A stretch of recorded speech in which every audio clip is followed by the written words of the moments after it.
Hello friends, আসসালামু আলাইকুম and welcome back to my channel. তো আজকে আমি তোমাদের সাথে শেয়ার করব আমার ঢাকায় বেড়াতে যাওয়া ব্লগ। তো এর আগের দিন থেকে শুরু করছি। তোমরা দেখতে পাচ্ছ আমি সকালবেলায় স্কুলে যাচ্ছি। সো গাইস, এরপর কি হয়েছিল সব এখানে শেয়ার 4:06 আমি এইমাত্রই ভাত খেয়ে উঠলাম।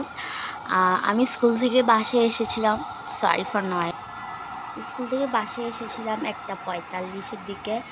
দেন আমি একটু রেস্ট নিয়েছিলাম। এরপর রেস্ট নিয়ে তোমাদের জন্য একটা ব্লগ এডিট করছিলাম। ব্লগ এডিট করে এবার আমি গোসল করেছিলাম। এরপর গোসল করে আমি নামাজ পড়ে নিয়েছিলাম। এবার নামাজ পড়ে আমি এখন খেয়ে উঠলাম আর কি। এবার খেয়ে উঠে আমি এখন তোমাদের সাথে কথা বলছি। আর এখন তো যেহেতু 4:07 হয়ে গিয়েছে, তো 4:15-এর দিকে আমার বাসার ম্যাম আসবে, তো আমি ওনার কাছে পড়বো এবং পড়ে উঠে কী হয় সব কিছু তোমাদের সাথে শেয়ার করবো। আশা করছি তোমাদের আমার আজকের ব্লগটি ভালো লাগে। সো গাইস, আমার টিচার গিয়েছিল যে 6টার দিকে, এসেছিল 4টার সময়। তো আমি এখন আমার সব ব্যাগ টেবিল এলোমেলো হয়েছে, সব গুছিয়ে নিচ্ছি। এরপর আমার আবার 6:30 দিকে আমার ইংলিশ স্যার এসেছিলো। এরপর আমি ওনার কাছে পড়েছি, কথা বলছি। তো তোমরা দেখতেই পাচ্ছ আমার সকাল থেকে অনেক বিজি ডে কাটছিল। তো কালকে আমি স্কুল আসি, বাট আমি কালকে স্কুলে যাবো না। কারণ সবার যেহেতু বাইরে যাচ্ছে, এখানে কিছু প্রিপারেশন থাকে, এই জন্য আমি কালকে স্কুলে যাবো না। আমার যদি চাইলে আমি যেতে পারতাম, যেহেতু আমাদের ট্রেন 5টা বাজে। Guys, it's almost 11:50। তো আমি এখনও ব্যাগ গুছাই নাই। Now I am packing my bag, let's see.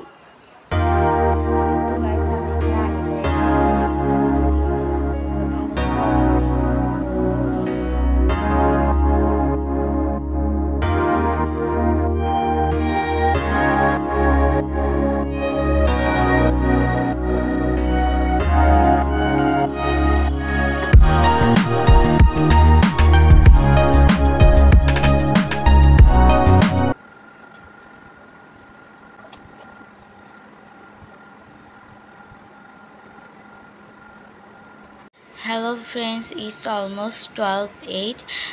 My packing is done. I am really excited for my Dhaka journey. Inshallah,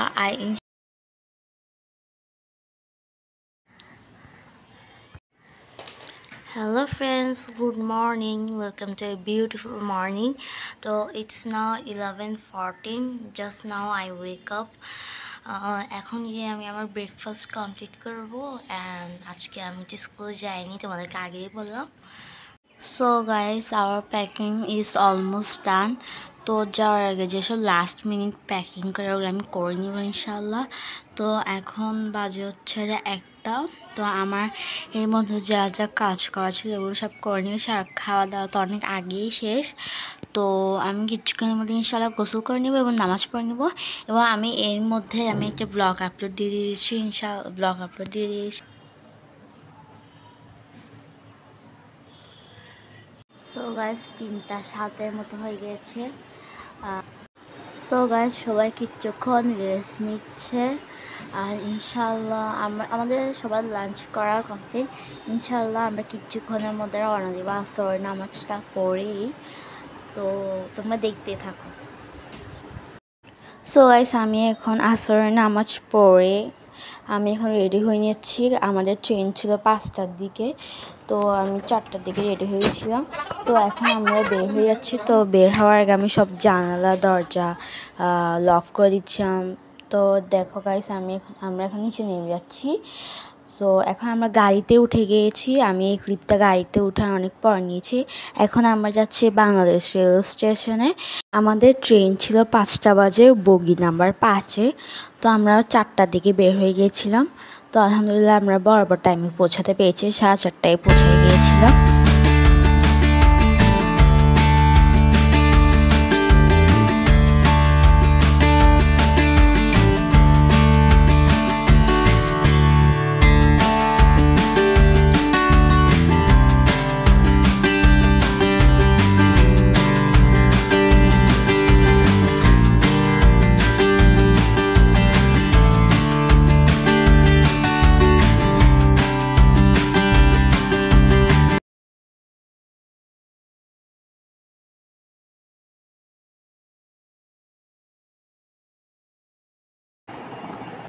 so guys আমরা সুস্থ স্বাভাবিকভাবে ট্রেনে পৌঁছে গিয়েছি।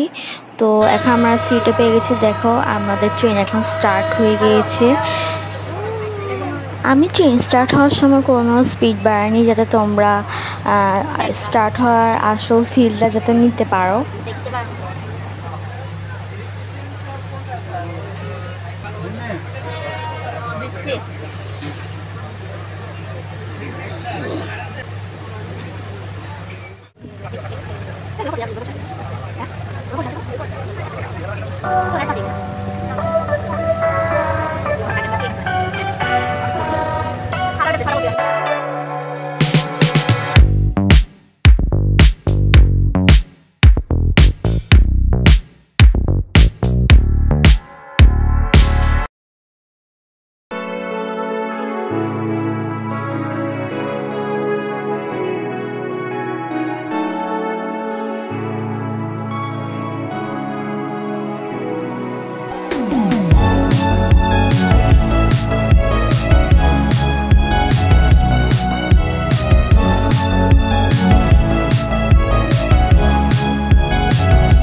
এখন গাইস দেখতে পাচ্ছ তোমরা আস্তে আস্তে সন্ধ্যা হয়ে যাচ্ছিল। তো বাইরে অন্ধকার হয়ে গেছিল। তো এখন বাজে 6:33, সন্ধ্যার 6:33। তো আর আমি রাতে এবারে কয়েকটা ক্লিপ নিয়েছিলাম, মানে কয়েকটা জায়গায়, কারণ সবগুলো নেওয়া সম্ভব না। মানে যে জায়গাগুলো সুন্দর লাগতেছিল ওই জায়গাগুলো কয়েকটা নিয়েছিলাম। আর আমরা সুন্দর স্ন্যাক্স হিসেবে নিয়েছিলাম, ওখানে ট্রেনে দেওয়া ছিল সস ছিল, একটা ব্রেড পাউরুটি ছিল, ব্রেড জাম ছিল, আর একটা চিকেন ফ্রাইয়ের মতো ছিল। তো তোমরা ট্রেনে উঠলে এই খাবারগুলো কখনো খাবে না। আমি কাউকে রিকমেন্ড করবো না এই খাবারগুলো খাওয়ার জন্য ট্রেনে, কারণ ট্রেনের খাবারগুলো খুবই মানে খেলে পেটে গ্যাস হয়ে যাওয়ার মতন। আমাদের পরে এরকম হয়েছিল, গ্যাস হয়ে গেছিলো সবার, মানে খেয়ে ওটা অনেক খারাপ লাগছিলো। তাই ট্রেনে ওঠার আগে সন্ধ্যায় খাবার হিসেবে কোনো কিছু বাসা থেকে নিয়ে যাওয়াই ভালো। আমাদের যাওয়ার সময় টাইম ছিল না দেখে আমরা নিতে পারিনি, এই জন্য আমাদের ট্রেন থেকে নিতে হয়েছে। বাট ট্রেনেরটা আমার একদম ভালো লাগেনি। তো এখানে একটা স্নিকার্স আর একটা ডেইরি মিল্কও নিলাম। আর এখানে কফি পাওয়া যায়, দেখতেই পাচ্ছ বাংলাদেশ রেলওয়ে কাপ একটা, এখানে কফি চা এগুলো পাওয়া যায়। আমাদের পুরো 5 ঘন্টা মতো জার্নি করতে হয়েছে। এখন বাজে প্রায় 8:03 রাতে। তো আমি এখন বসে বসে ডেইরি মিল্কটা খাচ্ছি আর বাইরের প্রকৃতি এনজয় করছি। যদিও বা রাত হয়ে গেছিলো, কিছু দেখা যাচ্ছিল না, তাও বাইরে থেকে হাওয়া আসছিল। এর মাঝে একবার দুইবার থেমেছিল, বাট কোথায় থেমেছিল আমার ঠিক মনে নেই। তো ওখান থেকে আমি এই চিপস একটা নিয়েছিলাম, এটাকে মেবি পাঁপড় ভাজা বলে, আমি ঠিক জানি না। তো ওটা খেয়েছিলাম, ওটা আমি বেশি খেতে পারিনি, একটা দুটাই খেয়েছিলাম। এরপর যেতে যেতে রাস্তায় ভিডিও করছিলাম। সো গাইস এখানের মধ্যে আমাদের ট্রেনটি থেমেছিল, এই জায়গায় অনেকক্ষণ থেমেছিল আর থামার পর এখন চালু হলো। সো আমাদের প্রচুর পরিমাণে পানির পিপাসা লেগেছে, তাই এখান থেকে এটা পানিও নিলাম। এরপর আমরা ঢাকায় পৌঁছে গেলাম। এটা হলো পরের দিন সকালবেলা। তো আমি আমরা ওই দিন আমার ফুপ্পিদের বাসায় ছিলাম, আমার ফুপ্পিদের বাসায়। তো আমরা এর নেক্সট দিন এটা।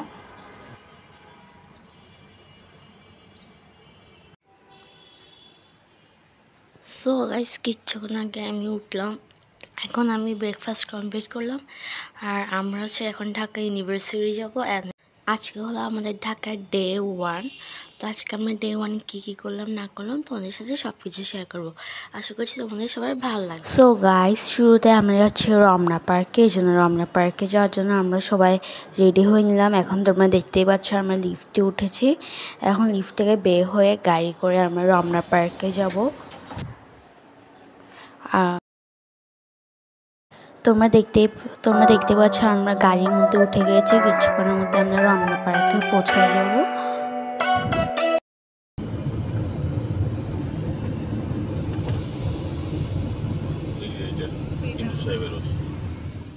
সো গাইস আমরা রমনা পার্কে পৌঁছায় গিয়েছি তো আমাদের বাসা থেকে মানে আমরা যেখানে ছিলাম ওখান থেকে রমনা পার্ক বেশি দূরে ছিল না, 5 মিনিট 10 মিনিটের মতো রাস্তা ছিল। তো শুরুতে তোমরা দেখতে পাচ্ছ পুরা গাছগাছালিতে ভরা। আর ঢাকার প্রাণকেন্দ্রে অবস্থিত এই রমনা পার্ক বিনোদনের জন্য অন্যতম একটি মাধ্যম। তোমরা যদি কখনো রমনা পার্কে ঢাকায় আসো তাহলে অবশ্যই তোমরা এখানে ভিজিট করবে, জায়গাটি অনেক সুন্দর। তো এখানে আমি তোমাদেরকে রমনা পার্ক সম্পর্কে কিছু ইনফরমেশন দিই। রমনা পার্কের ইতিহাস মুঘল আমলে শুরু হয়েছিল, যখন এটি ছিল একটি বিশাল বাগান ও লেকের সমন্বয়ে গঠিত। ব্রিটিশ শাসন আমলে 1908 সালে লন্ডনে কিউ বোটানিক্যাল গার্ডেনে রয়্যাল প্রাউডলক রমনা উদ্যানের নকশা করে। 1949 সালে এটি আনুষ্ঠানিকভাবে উদ্ভাসিত হয় এবং 1952 সালে বর্তমান রূপে গড়ে ওঠে। এর অন্যতম একটি সংস্কৃতি আছে, এটি ব্যাপারে তোমরা অনেকে জানো এবং অনেকে জানো না। ওই সংস্কৃতিটি হলো রমনা পার্ক বাংলা নববর্ষ পহেলা বৈশাখ প্রধান কেন্দ্র হিসেবে পরিচিত। সাংস্কৃতিক অনুষ্ঠান, মঙ্গল শোভাযাত্রা, ঐতিহ্যবাহী খাবার পরিবেশনা মুখরিত থাকে।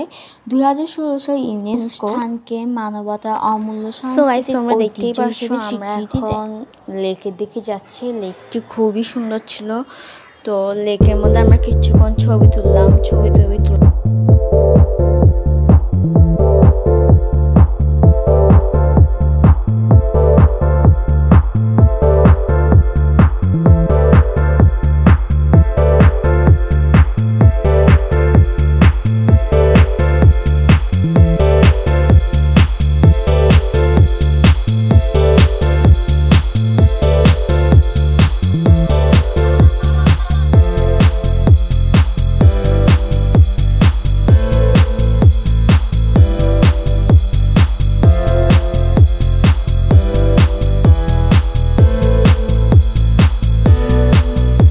সো গাইস আমরা এখন রমনা পার্ক থেকে বের হয়ে রমনা পার্কে যাচ্ছি, কিন্তু রমনা পার্কে যে মূল গাছটা মানে বট গাছ যেটা আছে ওটা দেখার জন্য যাচ্ছি। ওটা রমনা পার্ক থেকে হেঁটে হেঁটেই যাওয়া যায়, বাট আমরা রমনা পার্কের মধ্যে হেঁটে হেঁটে যাই না, আমি গাড়ি করে যাচ্ছি।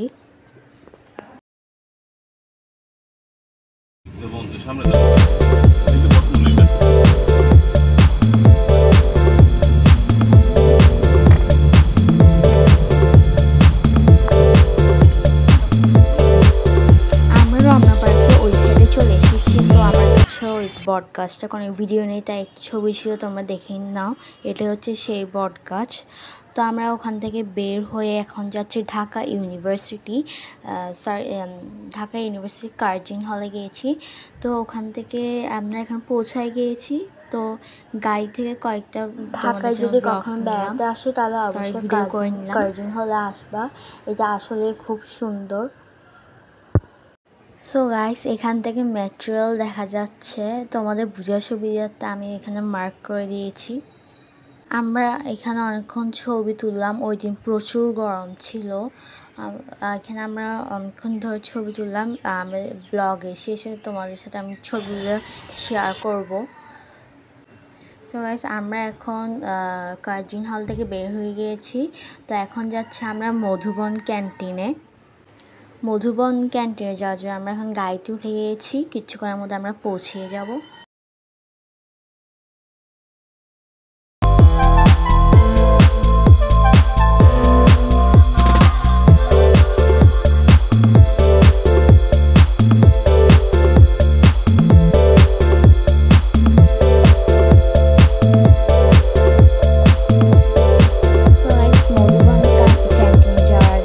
শহীদ মিনারে গেলাম, আমি শহীদ মিনারে কিছু ছবি তুললাম। আমার শহীদ মিনারটি দেখে খুব ভালো লেগেছিলো, সামনাসামনি আসল শহীদ মিনারটা দেখতে আমার খুবই ভালো লেগেছিলো ওইটা দেখতে।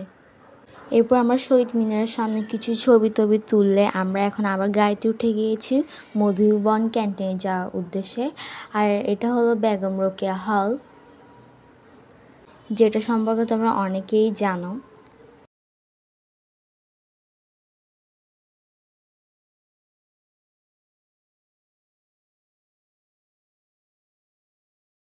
সো গাইস আমরা এখানে পৌঁছে গিয়েছি তো জায়গাটি খুবই খুবই সুন্দর ছিল।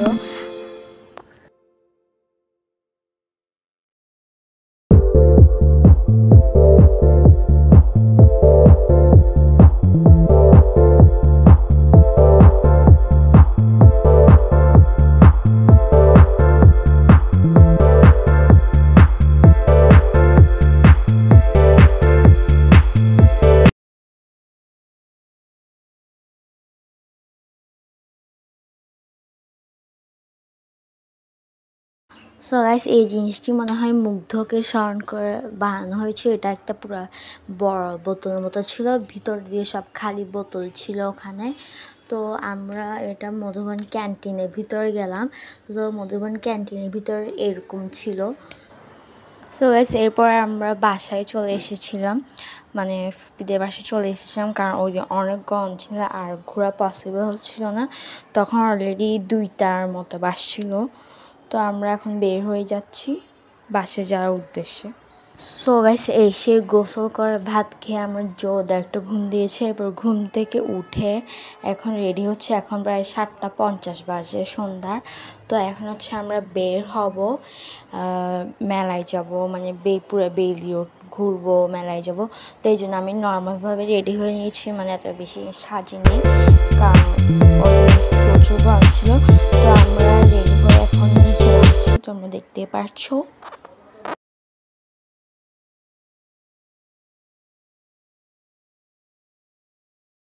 আমরা এখন একটি মেলার দিকে যাচ্ছিলাম। ওখানে আমরা যেখানে ছিলাম ওখানে সামনে একটি মেলা হচ্ছিল, খুবই ছোটোখাটো একটা মেলা ছিল। ওখানের মধ্যে আমরা দেখছিলাম কী নিব না নিব। আমরা ভাবছিলাম সবাই মিলে ম্যাচিং করে নিব এমন কিছু একটা জিনিস, তো কী নিব ভাবছিলাম। তো এখানের মধ্যে অনেক বিভিন্ন ধরনের জিনিস ছিল, আংটি ছিল, অনেক ধরনের জিনিসপত্র ছিল।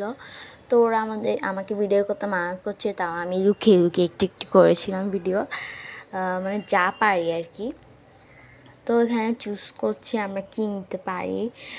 ফার্স্টে ভেবেছিলাম চুড়ি নিব, বাট চুড়িটা ভালো লাগছিল না, তাই চুড়িটা নিয়ে নিই। ছিল আংটি ছিল, ব্রেসলেট ছিল, গলার সেট ছিল, আর এই ইভেন এখানে কাপড়ও পাওয়া যাচ্ছিল। সো গাইস আমরা সবাই মিলে ম্যাচিং করে আংটি নিলাম আর 4টা ছোট ছোট কাঠগোলাপ ক্লিপ নিলাম। এরপর আমরা ওখান থেকে মেলাটি থেকে বের হয়ে এখন আমরা যাচ্ছি ও রাস্তায় হাঁটছিলাম আর কি। তখন দেখলাম ওখানের মধ্যে মানে একটা শপ ছিল, ওই শপের মধ্যে একটু দেখলাম কি আছে না আছে, মানে কিছু কেনার ছিল না, তাও এমনি দেখতে গেলাম কি আছে না আছে। তো সুন্দর সুন্দর জিনিস ছিল, কাপড়ও ছিল অনেক, কসমেটিক আইটেম ছিল।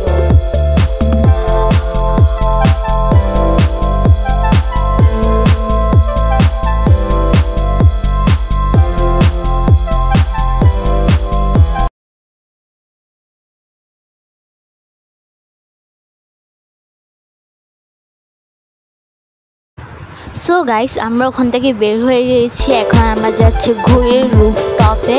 তো ওটার জন্য আমরা একটি রিক্সা নিয়ে নিয়েছি, এখন আমরা ওখানে যাচ্ছি।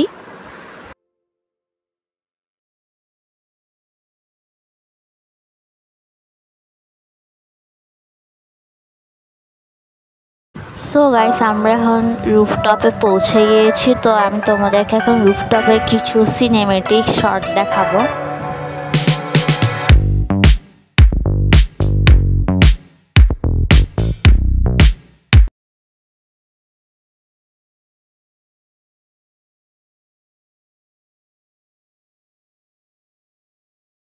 সো গাইস আমাদের অর্ডার দেওয়ার সব খাবার চলে এসেছে। তো আমি আমার ব্লগটা আজকে এখানেই শেষ করছি। আশা করছি তোমাদের ভালো লেগেছে। যদি ভালো লেগে থাকে অবশ্যই লাইক, কমেন্ট, শেয়ার এবং সাবস্ক্রাইব করবে। নেক্সট দিন আসবে ঢাকার ডে 2 ব্লগ। তো এগুলো হলো আমার ঢাকার সব ছবি।